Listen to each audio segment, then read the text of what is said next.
Hello guys, welcome back to DK Math Prep. நான் உங்கள் DK, a math student at IIT Madras. So இந்த வீடியோல நம்ம IIT JAM 2025 Mathematics question paper வந்து solve பண்ண போறோம். 29th question பார்க்கிறதுக்கு integral equation மாதிரி இருந்தாலும் it is nothing but a differential equation question. Okay. So இது எப்படி சால்வ் பண்றது அப்படின்னா முதல்ல throughout நான் differentiate பண்ணிக்கிறேன். அப்ப எனக்கு என்ன வரும்? phi dash of x which is equals to phi of x plus sin x. அவ்வளவுதான். ஸோ இது என்னது ஒரு first order linear differential equation. So இதை சால்வ் பண்ணாலே போதும். ஓகே. ஸோ இதை சால்வ் பண்ணால் நமக்கு என்ன வரும்னா ஃபர்ஸ்ட் நமக்கு வந்து இன்டகிரேட்டிங் ஃபேக்டர் வேணும். இன்டகிரேட்டிங் ஃபேக்டர் என்னதுன்னா e to the power integral -1 into dx. So which is nothing but e to the power minus x. Okay. So phi into e to the power minus x equals to integral e power minus x into sin x dx plus c. Okay. So phi into e to the power minus x equals to இது வந்து standard integral தான். So இதை நீங்கள் solve பண்ணீங்கன்னா என்ன வரும்னா e to the power minus x divided by 2 into -1 cos x plus sin x plus c. Okay.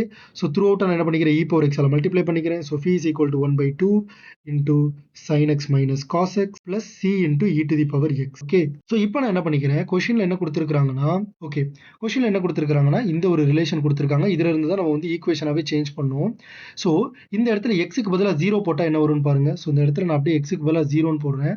So phi of 0 is nothing but integration from 0 to 0, that is 0, plus what is sin of 0? 0. So phi of 0 is nothing but 0. x க்கு 0 போட்டால் phi 0 ஆயிரும். So அதை நான் வந்து இங்கே substitute பண்ணிக்கிறேன். x க்கு 0 போடும்போது phi 0 ஆயிரும். So 1 by 2 into what is sin 0? 0. cos 0? 1. plus c e power 0 is 1. So this implies c is equal to half. So c யோட வேல்யூ 1 by 2. ஸோ அப்போ இந்த இடத்துல நான் என்ன பண்ணிக்கிறேன் c யோட வேல்யூ 1 by 2ன்னு சேஞ்ச் பண்ணிக்கிறேன். ஸோ நான் அந்த இடத்துல சேஞ்ச் பண்ணிட்டேன். ஓகேவா? கிரேட். இப்போ நமக்கு என்ன கேட்டிருக்காங்க 2 phi minus e power x x tends to pi by 2 ஓட வேல்யூ கேட்டிருக்காங்க. ஸோ 2 phi வந்து எனக்கு என்னவா இருக்கும்னா sin x minus cos x plus e to the power x இருக்கும். ஏன்னா த்ரூ அவுட்டாக நான் ரெண்டு பக்கமும் 2 ஆல் மல்டிப்ளை பண்ணிட்டேன். So 2 phi minus e to the power x எனக்கு என்னவா இருக்கும் sin x minus cos x இருக்கும். இப்போ நான் ரெண்டு பக்கமும் x tends to pi by 2 போட்டா என்ன வரும் sin pi by 2 1 cos pi by 2 0. So this tends to 1 as x tends to pi by 2. Okay, so the right answer is option A 1. Thank you so much for watching this video. உங்களுக்கு வேற ஏதாச்சும் doubts இருந்துச்சு அப்படின்னா மறக்காம comment செக்ஷன்ல கேளுங்க. இந்த வீடியோவை உங்களோட ஃப்ரெண்ட் அட்லீஸ்ட் ஒருத்தருக்காவது ஷேர் பண்ணுங்க. இதே மாதிரியே நிறைய IIT JAM மேத்தமெட்டிக்ஸ் கொஸ்டின் வேணும் அப்படின்னா மறக்காம நம்ம சேனலை சப்ஸ்கிரைப் பண்ணிக்கோங்க.